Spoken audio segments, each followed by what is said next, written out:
All righty, and we're going. Let's put this on. Go live here. If I can. Let's get on Instagram. Go live here. Oh, yeah. Here we go. Instagram is going to lag like crazy, I feel like. Okay, I'm sorry for anyone coming in that is looking for some fancy music that is on Vin's computer. I don't have Go New York, Go New York, Go. Also, only here for about a half hour before Knicks Nets tip off at the Barclays Center on TNT.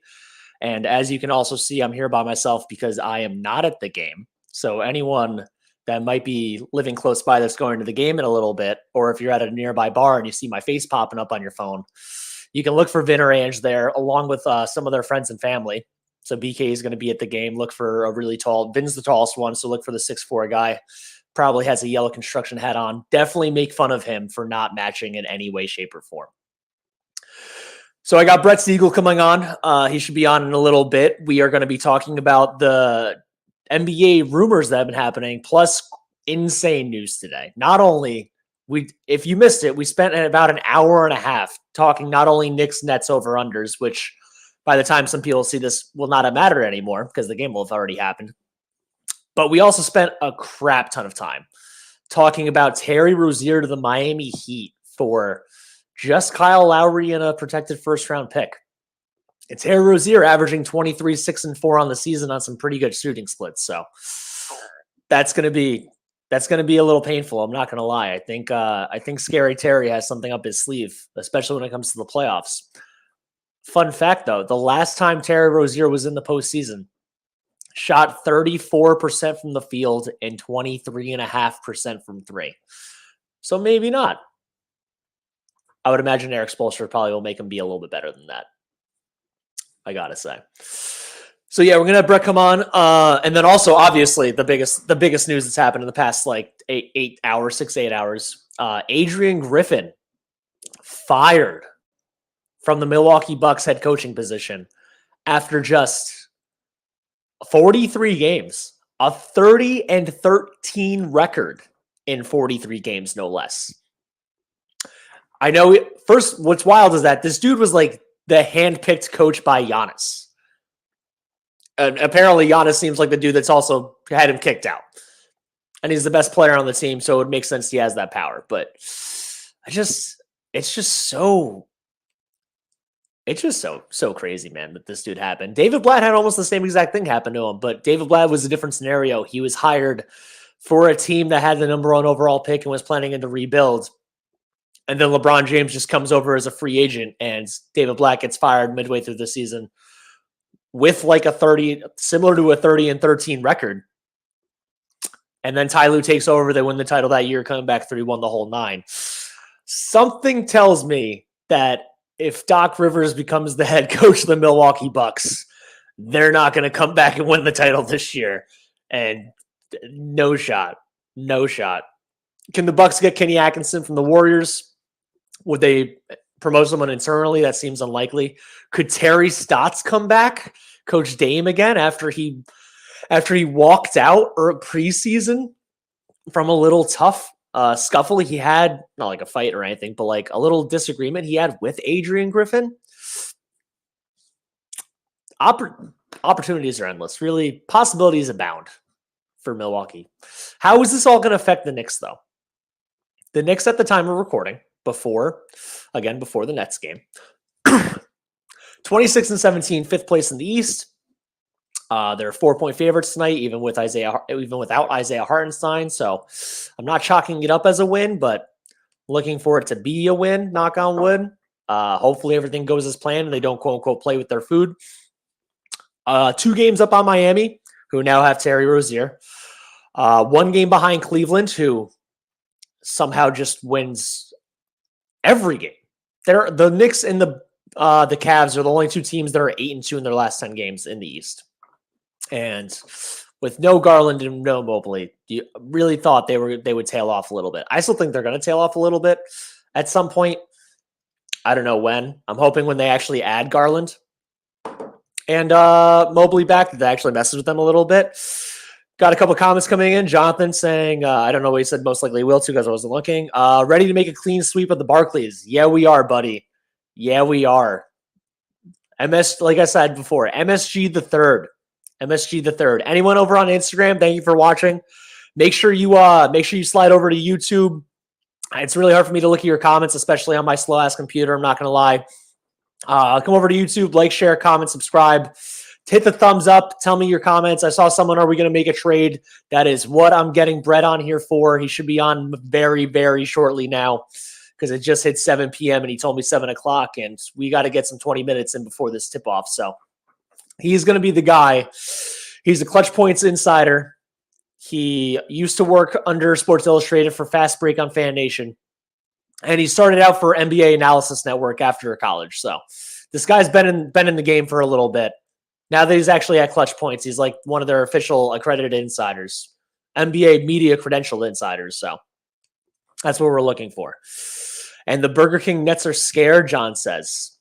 Mr. Fleming, I agree with you. I do think the Burger King Nets are scared. I mean, Spencer Dinwiddie, does he even want to play? Is he going to sit down? He's going to take a seat in the middle of half court and sit out the rest of the game? Probably not. Does he want to get traded? Probably. I would want to get traded. And this is by far going to be the funniest thing. If Doc Rivers takes the job after the Bucks hired Doc Rivers like less than 2 months ago to be a consultant to help Adrian Griffin get more acclimated and better with the job. Like, if he takes this job, is that not backstabbing? I know he's not. That's just like, what did he consult him how to do worse? Did he consult him on how to make Giannis or Dame hate him?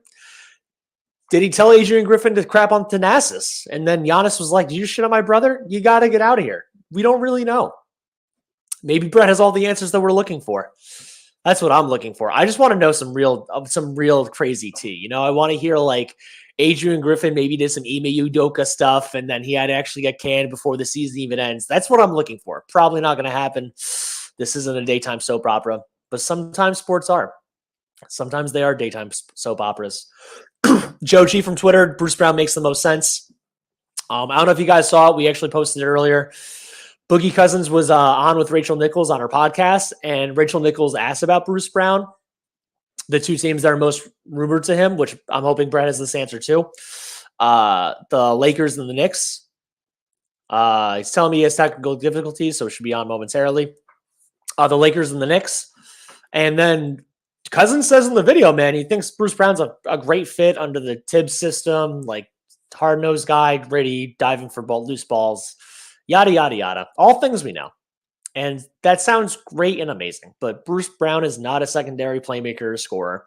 He's kind of a point guard sometimes, but I mean, he's as much of a point guard as we would consider Deuce McBride a point guard, I feel like. So, like, just because you're a Tibbs guy, we have like 5 of those. We need variety in our players. It's not like Jalen Brunson, Julius Randle, Tibbs guy. There needs to be more variety in who we are and who the Knicks are. And that's how they get farther in the playoffs, by actually adding a bunch of different guys. I think they should go for Daniel Gafford at this point. I mean, what's going to be really crazy is that tonight is a tryout for Jericho Sims. Are you able to fill in and make do and give me some 15 to 20 minutes of solid defensive anchor style play, get rebounds, don't give up loose balls? Or do we have to bring in another center if Hartenstein actually has to miss time? I'm hoping he doesn't have to miss time. Precious Achiuwa has had a couple of good games, more bad than good so far for the Knicks, but still a 10-game sample size, so it's pretty small. Hoping, but yeah, this is a real trial for them. So if it doesn't go, I think Daniel Gafford might be one of the targets instead of us just trying to get the Brogdons or Browns or Clarksons or anything. They might actually need another big. If you guys get a chance, check out our merch. Am I pointing the right way? BigNickEnergy.com. Check out all that stuff. We're having a sale up until midnight tonight. Anything newer, a lot of the things that read the word bullies across the center, you'll be able to see them. They're all 50% off. T-shirts, hoodies, the whole nine. BigNickEnergy.com. Make sure you add us on YouTube, Instagram, Twitter, TikTok. I have to get this on TikTok. James goes, why would the Knicks not meet the Hawks' rumored price of DeJounte Murray of a young rotation piece and 2 firsts? That is a great question. Why? I don't know. Because I would do it. Frankly, like if it's just, I mean, maybe they don't want to give up unprotected picks, and that's what the Hawks are looking for. They're like Grimes 48 and 2 unprotected. And then if they think it actually takes them out of the running for someone in the offseason, I really don't know. Maybe the one thing I would say about trading or not trading for DeJounte Murray, why I would understand why not to do it, is I don't think adding DeJounte Murray to this roster turns them into a title contender. It's really close. It's really close. I just still wouldn't pick them as like one of the last 4 or 6 teams in the East. And maybe they're still waiting. They think that with what they have currently, and just the grass is always greener on the other side. The hope that remains is that Embiid, Mitchell, I don't know, whatever, in the offseason, Cat, Booker, like it's just like always like a what if. It's always a maybe. But would DeJounte Murray help you in that deal to get those guys with his contract and with him being a 27 going on 28-year-old player directly in his prime? Do teams think that he's like, I don't get it. How not only have the Knicks not offered 2 first-round picks or a first-round pick and a young guy at this point, if that's all they're asking for, how has no one offered the Hawks a young guy and a first-round pick at this point, or 2 first-round picks at this point? I don't get it. I know the Lakers can't. I know they only have 1 tradable first-round pick, this 2029, that everyone wants them to they want to get rid of, that LeBron wants them to get rid of. That's for sure. But like, I would imagine there's a lot of teams that could use DeJounte Murray right now, and I'm very, very confused as to why they're not actually going on. Kareem, what up? Salute BKE. Thank you. Let's see if I can scroll over to Instagram without my computer dying real quick. Anything else going over here? We got a fuck the Heat, always and forever. Is anyone getting traded? Peedle. That's the last, well, hopefully, like I said. Bruce Brown is Josh Hart. We don't need him. It's from George P _NYC. That is kind of where I'm at, dude. They have Josh Brown. They have Josh Brown. It is Josh Brown. It's the same person. They have Josh Hart. They have like Bruce Brown and Dante DiVincenzo are basically the same capability of the guy with the ball in their hands, bringing the ball up the court.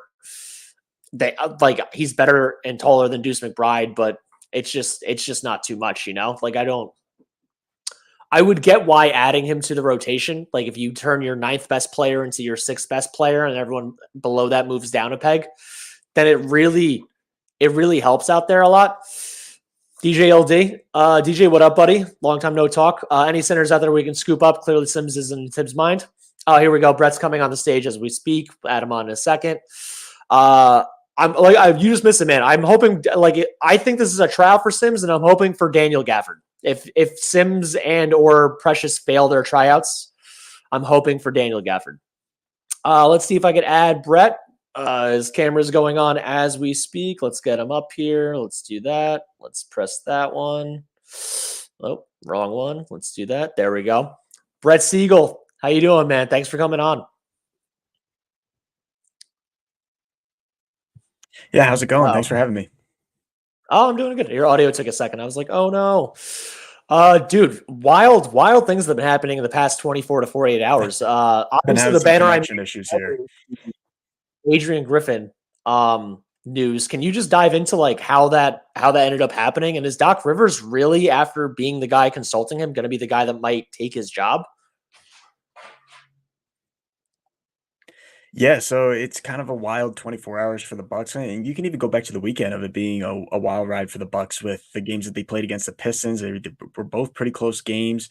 Obviously, frustrations have been mounting with the Bucks, and we've seen it throughout the season of where there have been reports coming out of Adrian Griffin losing this locker room and losing the respect of some of the star players, most notably Damian Lillard and Bobby Portis. And then obviously we saw last night Giannis Antetokounmpo on the bench with the clipboard and drawing up plays in the middle of the game. And it just seems like that nothing was going right in terms of personnel with the Bucks and in terms of respect and them wanting Adrian Griffin to coach them other than just being a figurehead on the sideline. So now he's out with them having a 31-10 record. And it seems like Doc Rivers is going to be the replacement there. And all indications point towards it being Doc Rivers' job unless he doesn't want it. So that's just so because he was already the consultant supposedly for Adrian Griffin. It's been like less than 2 months that like it was a thing they even thought to bring him in. Is there is there any chance there was like something shady happening behind the scenes, or is this just like we like what he was telling we like what he was telling Griffin, and like Griffin just isn't getting along with these guys, and because you're already the voice that they might be indirectly listening to, we might as well just keep with the continuity of that. I don't think that Doc Rivers has had that much involvement with the organization and the players. I think that he's just been a consultant for Adrian Griffin since he is a first year head coach and since they know each other. But in terms of knowing the personnel on the Bucks, I don't think it's anything more than him knowing the players from going to battle with them through the years of Doc Rivers being with the Philadelphia 76ers and his past with the Clippers and seeing some of these players through the years. I think obviously he has relationships there, but I don't think that he was hands on at all with this team. And I don't think that he had any say in how things were going this season. That's so crazy. And I mean, is it like a 100% sure thing, or is there a chance that like Kenny Atkinson gets called up from the Warriors, or anyone else they were looking at prior to the season, prior to Griffin, that might be able to swoop in and take this job, or is this basically Doc's to lose at this point? It seems like it's Doc Rivers' job. They're already offering him, and at this point, it's whether or not Doc Rivers wants to remain at ESPN or if he wants to go back on the sidelines and be with the Bucks and potentially coach a championship-worthy team there. So I don't really see this being a long, drawn-out process. Probably within the next 24 hours, we'll see the Bucks name Doc Rivers their head coach. Unbelievable. That's always funny, as like when you're a fan of an opposing team and then you see some news and then all of the fans of that team are like kind of rooting for it to happen. Like, yes, hire Doc Rivers, man. He's been great in the playoffs over and over again. He'll definitely help you guys out. So as a Knicks fan, it's just like I've seen a lot of pro hiring of Doc Rivers on my timeline. So it's just really, really funny that now it might be really happening. We got a couple of comments real quick. Eric Medell saying Mark Jackson. I don't think Mark Jackson is going to coach again anytime soon. And then Brett. So the other thing I really want to have you on, obviously you are an insider for ClutchPoints. I keep hearing Bruce Brown, Malcolm Brogdon, those two names mostly from like a Knicks standpoint for the past 48 hours, basically over and over and over again. Can you fill me in on some details about anything you've heard about those two guys or anyone else recently? Yeah, so they are interested in Bruce Brown, and that dates back to the offseason. The Knicks had interest in signing Bruce Brown as a free agent. He's a CAA client. We've seen plenty of Knicks players represented by CAA, and obviously Leon Rose's ties to that agency. And he just seems like one of those players that would fit in out on the wing and in the backcourt, wherever you really need him. Another utility guy, similar to what Josh Hart already brings to the Knicks, a guy that can pass, a guy that can create, a guy that can knock down threes from the corner, a really good defender in his own right. So I think that's what the Knicks would be getting with Bruce Brown and where that interest comes from. I also believe that they're interested in him because of his contract. He's making $22 million this year, has a team option for $23 million next year. You could easily get him as a rental this season, make a real legit playoff push in the East, try to move up in the standings, and then you could maybe flip Bruce Brown for something else in the offseason because he does have a very movable contract at this point. So I think that's where the interest lies with Bruce Brown, both from a personnel and from a front office standpoint. As far as Brogdon goes, those conversations really haven't gone past, other than the Knicks showing interest and just touching base with the Portland Trail Blazers. To my knowledge, they haven't discussed any real trade packages. Portland has just been fielding offers at this point from teams and fielding interest of who's going to want Brogdon, where could they potentially move him. Do I expect him to be moved? I do. I think that Brogdon is going to be one of the better players on the move at the trade deadline. But as far as some chatter out there and some rumors that, oh, Brogdon, a deal's almost done going to the Knicks, that's not true at all right now. Gotcha. Okay. That's good to fill in and clarify. And then we have a couple comments coming in. Teddy, dude, this dude is speaking like I think what a lot of Knick fans are thinking right now. Can we just get Capella and Murray and give them two firsts? Holy crap. We aren't getting Joel Embiid, obviously, as a joke. He not commented that from yesterday, but like how is DeJounte Murray not fielding the 2 first-round picks or a young player and a first-round pick? Not even from the Knicks, but from any team for the Hawks yet. Right, so the known offer out there right now is from the Lakers for DeJounte Murray. They're really engaged in trade talks with the Hawks for Murray. They've targeted him over the last few weeks. That's a player that they really want. And they see him being a really good backcourt piece next to Austin Reeves and next to LeBron James and Anthony Davis. And the good thing about Murray is that he's under contract long-term. He's only 27, 28 years old. He's a guy that you can pair with Davis for the long term, regardless of if you think LeBron's going to be there next year or not. So I think that given his playmaking abilities and his defensive abilities, I think he'd be a good fit for the Lakers. The offer that's out there is D'Angelo Russell, Jalen Hood Schiaffino, and then a 2029 first-round pick. the Hawks are looking for a little bit more draft capital there. They want to try to regain some of the lost assets that they gave up to get Murray from the San Antonio Spurs initially. So that's kind of where things have held up there. And they also don't want to take on D'Angelo Russell. That's a big holdup in trade talks with not just the Hawks, but any team that the Lakers have really talked to. Is no one's interested in taking on D'Angelo Russell. It's going to be up to the Lakers to try to find a third team there if they really want to get a deal done and they truly want to move off of D'Angelo Russell. From the Knicks perspective, again, it's one of those situations that they're not actively engaged, similar to Brogdon. They've touched base with the Hawks about DeJounte Murray, and they've talked about a trade package there, but it's really hasn't progressed to the level of they're seriously engaged, something could get done imminently. That's not the case with DeJounte Murray. They've simply touched in with the Hawks on it. As far as Clint Capella, that's just more of a fit type thing. They don't have Mitchell Robinson right now, and they've shown interest in acquiring another center. Clint Capella is a guy that's on the block. He's a center that has given the Knicks fits at times throughout the course of his career, and he could potentially be a good fit there on a short-term contract. So you bring in another veteran with DeJounte Murray, you send out some salaries, but from the Knicks perspective, both those guys are making $20+ million per year. You'd have to come up with $40 million in salaries to ship out. It would be tough for the Knicks to do, especially after they already went out and got OG Anunoby. That checks out. And then to go back to the Murray thing, like you said, they want to potentially flip D'Angelo Russell to a third team for ideally more draft capital or a young player and some later round draft capital. And then D'Angelo Russell, like any Knick fan, just if a guy's CAA, we just all know immediately that he's a CAA guy. And obviously D'Angelo Russell is, and he does in essence fit a thing of need right now. We need a backup. They need a backup ball handler. They need a backup point guard. And like, there is a fit there. Is there any chance that the Knicks would be involved in that? And, or also what other teams would be looking for D'Angelo Russell as part of that 3-team deal? Who else in the league would want a backup ball handler like that?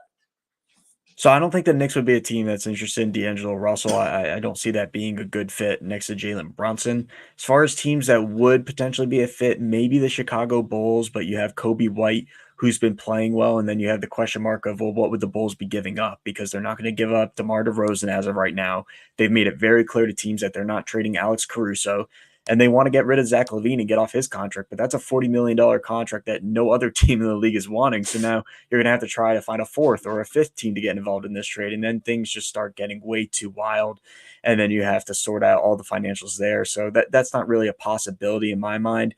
One team that does make sense in the East, the Orlando Magic. They're a team that's looking for some guard help. They have Markelle Fultz in the final year of his contract, a team that's on the verge of making it back to the playoffs for the first time in a few years. You have Banchero, you have Wagner. It may make a lot of sense for them to go out and get a guy like D'Angelo Russell, who's been up around the block. He's been an all-star before, and he could be a sense of stability for their backcourt and be another secondary scorer for them. So if there is a third team to be involved in a DeJounte Murray trade with the Lakers and the Hawks and D'Angelo Russell's to be on the move, I would pay attention to the Orlando Magic there. I think that could be a pretty interesting fit.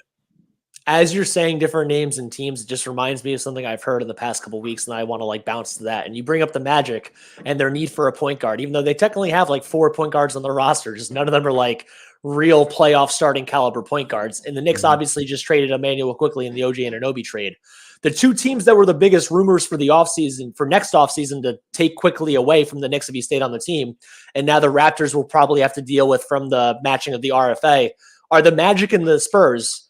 Is there any chance that, from what you've heard, I mean, obviously it's only been a couple of weeks with him in the Raptors, any possibility Emmanuel quickly is not a Toronto Raptor at the beginning of next year from what you know so far? There's always a chance, but there really hasn't been much talk yet as far as what the Raptors are going to be looking at free agency. Right now, they're operating with the mindset that everything's on the table still for the trade deadline. And what I mean by that is you still have Bruce Brown's contract that can be traded alone. It can't be aggregated with other salaries since he was just traded, but you can deal Bruce Brown and get some other assets back as kind of like, in quotes, an add-on to that Pascal Siakam trade. And then you still have Gary Trent Jr. in the final year of his contract. You have Chris Boucher, who's likely to be moved at the deadline, another lengthy big man, a good rebounder, and a stretch big man who can play out on the perimeter offensively. So those are three names that could be moved.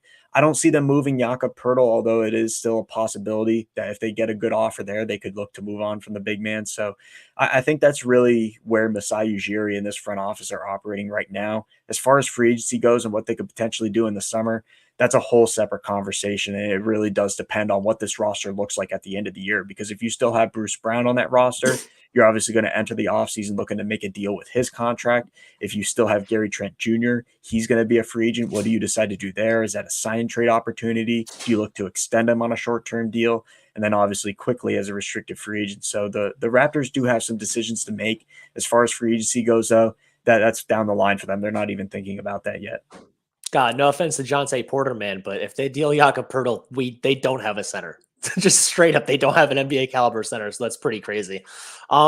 Because the Knicks, you mentioned it with Capella too, and the only actual other big I've heard from like a Knicks trade rumor standpoint has been Daniel Gafford.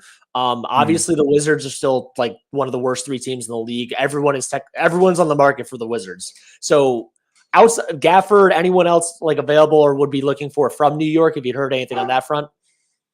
Yeah, so Gafford, definitely a possibility. I think that's a smaller contract that the Knicks could go after. And even when Mitchell Robinson's healthy, he could be a potential plug and play guy for them. And we've seen him be able to come off the bench before for the Wizards and make an impact. So I definitely think that Gafford would be an option for them. You still have Clint Capella on the block as a big man available. You have Chris Boucher as a guy that's available in Toronto. But other than that, there's not many centers that have really hit the trade block this year. It's pretty much guards and wings that are available at this point. And as far as centers go, we've seen it in today's league where you don't need a true 6'10, 6'11 bruiser in the paint to be successful. You can have some of these guys that are 6'8, 6'9, can stretch the floor, play out on the perimeter, and they're generally like a small forward or power forward, but they're playing the five and playing the center position. So I think that's mainly what teams are looking for. They're looking for length, they're looking for athleticism, and especially on the defensive end of the floor, that's what they're looking for at this point on the trade deadline.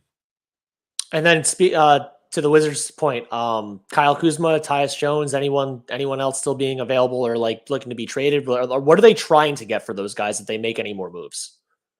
They want draft assets. The Wizards, we can pretty much call them the Oklahoma City Thunder of the Eastern Conference. They're looking to pull a page out of Sam Presti's book, gather a bunch of draft assets, and that makes sense, seeing as their GM came from Oklahoma City and he learned from the best over there. So if you get a lot of draft assets, you give yourself options moving forward. You don't have to keep all those picks. You can then flip them for guys down the line. And if a superstar becomes available, maybe 3 first-round picks, gets a deal done in 2025 or 2026. So that's really where the Wizards are operating right now. Everybody on the roster other than Bilal Coulibaly is available for a trade. They would like to keep Tyus Jones based on certain reports. I believe it was Michael Scotto from Hoopsite was talking about how they'd like to keep Jones and extend him. And then you also have Kyle Kuzma, who's a player that they don't really want to give up unless they're getting a haul back in return. And we're talking a minimum of 2 first-round picks there. And it's not just end of the first round. They want high-end, valuable first-round picks for Kyle Kuzma. So in terms of them dealing any of those guys, Tyus Jones is the player that's generating the most interest on the trade market, seeing as he's on an expiring deal. I believe it's around $13 or $14 million, an accessible contract for many playoff contending teams around this league. And we've seen what he can do behind John Morant through the years as a 6-man coming off the bench. So I do think that he's a very valuable commodity that could help many playoff teams in this league. As far as Kuzma goes, a much significantly larger contract of $25 million this season. And it's only going to go up from there. And his value is very high right now from the Wizards' point of view. So I wouldn't expect them to deal Kuzma at this time unless they get a really good offer that they can't turn out. That checks out. I'm assuming it would have to be like 3 first-round picks or something pretty crazy for them to want to be blown away. And just real quick on Tyus, what are they looking for? Like an unprotected first-rounder plus like the salary, or would it be more than that, less than that? They want at least 1 first-round pick for Tyus Jones. It's probably going to wind up taking 1 first-round pick and maybe a low-end protected first-round pick or an early second-round pick at best, 2 second-round picks even. They want draft assets and they want to capitalize on their value. Tyus Jones is a player that they like, much like Kuzma. They're not just going to give him up for anything. Yeah, he's in the final year of his contract and he could potentially leave, but they feel confident in their ability to keep him long-term. They want to extend him and they want him to be one of the faces of the franchise and lead their backcourt. So if you're Tyus Jones, you have to look at this as you're having a career year with the Wizards. Yeah, it's not the best team, but they can offer you money. They can offer you stability at that point guard position. And compared to any other team in the league, he's probably going to be a six man for them, whereas he'd be a starter with the Wizards. So I would expect that if they get rid of him and he's traded at the deadline, it's probably going to be a couple picks as well as a talented young player. Word up. And then again, for everyone on Instagram, make sure you come over to YouTube. Can't really see your comments over there. Make sure you like, share, subscribe, do all that stuff. Check out our merch that way. BigNickEnergy.com. We have 50% off sale till the end of the night. Teddy has a couple more questions, which this one's really what every Knicks fan is just thinking about overall. Like, if you were to pick, do the Knicks make another move before the deadline? Yes or no? What do you think is more likely? I would say yes. This was a team that traded for OG Anunoby. They got rid of RJ Barrett and Emmanuel quickly in what was the season's first big move other than the James Harden trade, which was very early on. So they got Anunoby. They've been successful. They're right on the verge of being the 4 seed, potentially even moving up to the 3 or 2 seed in the East. And they're a very talented team. You look at their roster up and down. They have Jalen Brunson, who's going to be a first-time All-Star this year. Julius Randle could potentially get back into the All-Star game. And then Dante DiVincenzo's played really well. And Anobi's played well since coming over. And then that front court, Isaiah Hartenstein has really stepped up in the absence of Mitchell Robinson going down with his foot/ankle injury. So you have pieces there to make a legit playoff push. And we saw what the Knicks could do last season. They looked impressive in the playoffs, and this is a gritty team. Tom Thibodeau has them playing at a high level. I would expect them to make another move at this point. They have the draft assets to do so. They have Evan Fournier's contract, which can be moved, and a team can easily free up cap space by letting him go in the offseason with his team option. And then Quentin Grimes, they're actively shopping him. They have multiple suitors for Grimes. There's various teams in both conferences that have checked in with the Knicks regarding Grimes. So I think that there's moves to be had if you're the Knicks, and I would expect them to make another pretty substantial upgrade to this roster. Maybe not a player like OG Anunoby, who's making close to 20 million, but I would think that a That would player be in nice to that get another OG upgrade. another player in that 15 to 20 million dollar range is definitely a possibility for this team. Gotcha. I mean, the Evan Fournier contract has just been dangling to be dealt for the past 2 years. So I'm hoping sooner or later it actually happens. James is a really good question from Twitter. How active do you think the Knicks will be in the buyout market considering their tax apron? It's going to be an interesting buyout market for sure, simply because now you have Kyle Lowry, who could potentially be a buyout candidate after being traded to the Hornets. You have Gordon Hayward from the Hornets, who could be a buyout candidate. You look at Toronto, what will they potentially do with some of their guys? If they don't trade Gary Trent, I would doubt that they would buy him out. But maybe a guy like Chris Boucher, will he be a buyout candidate? Andre Drummond with the Chicago Bulls. So there's a lot of different veteran names out there that could help a lot of teams around the league. If you're the Knicks, I definitely think that they'll consider looking at some of those guys on the open market, especially if a guy like Gordon Hayward hits the open market and he's available as a free agent. And he's not necessarily a defensive option like OG Anunoby or Josh Hart or some of those other guys the Knicks have on the wing. But Gordon Hayward is a really good scorer when he's healthy, and he could help many teams around this league right now. We've seen it with the Hornets this season when he's healthy. He's been an X factor for them. So he's definitely a name that many front offices around the league are keeping an eye on right now. Hayward would definitely solve the need for a backup ball handler that the Knicks have. I mean, like you said, a lot of teams. He would solve that for a lot of teams, obviously. Brett, thank you so much for coming on, man. It's really, really appreciated. If you want, you get to answer one last question.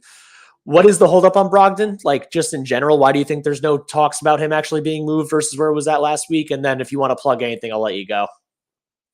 Yeah, so there are talks of him being moved. Teams have checked in with the Blazers. The Knicks are one of them. They've talked with the Blazers about Brogdon and seeing what the value and the price tag is set on Brogdon at this point. It ultimately comes down to if the Blazers want to move him ahead of the deadline, which I believe they do, and it comes down to how much value that they want to move him for. And they could try to create a bidding war here. And you look at what's happened with the Hawks with DeJounte Murray. I think that holds a lot of weight on what happens in the point guard market and some of these guards that are available, like Tyus Jones, like Malcolm Brogdon. Because if DeJounte Murray winds up going to the Lakers, is there going to be another team in the West that then looks to try to get Brogdon and they're going to be willing to offer more? Could that impact the East with DeJounte Murray going out from the Hawks? Will a team now take that opportunity to go out and get a guy like Tyus Jones or Malcolm Brogdon? So I wouldn't say that there's a holdup, but we still got 2 weeks till the deadline. There's going to be a lot of talk going around the league. There's going to be a lot of rumors out there. And quite honestly, there's a lot of time between now and the trade deadline for anything to happen. So it could really go down to the final hour leading up to the deadline of if Brogdon gets moved and for how much. Word up, Brett. Thank you again, man. Thanks for coming on. If I got one thing out of all of this, it's that you mentioned Gordon Hayward being a buyout candidate. If the Knicks don't trade for anyone, that is now my new favorite person to hopefully get. So thanks for coming on, man. What's your Twitter handle just for everyone to know? Sure, it's at Brett Siegel NBA. It's Siegel. You can also find all my content on ClutchPoints. Our handle there is at ClutchPoints. It's easy as that. So, yeah, you can find all of our content there, and we're heading into a big season with the trade market. So, plenty of rumors every single day. Brett, thank you so much for coming on, man. Really appreciate it. Hope to talk to you again soon. Absolutely. Thanks for having me. And thanks for everyone tuning in, by the way. Make sure you like, share, subscribe, and comment on YouTube, Apple Pod, Spotify, and all that good stuff when I put this up. Let's go Knicks. The tip-off is about to happen, and I'm going to get out of here and watch the game. So let's get some better players. Precious and Jericho, this is your time to shine, baby. Peace. I'm going to press end.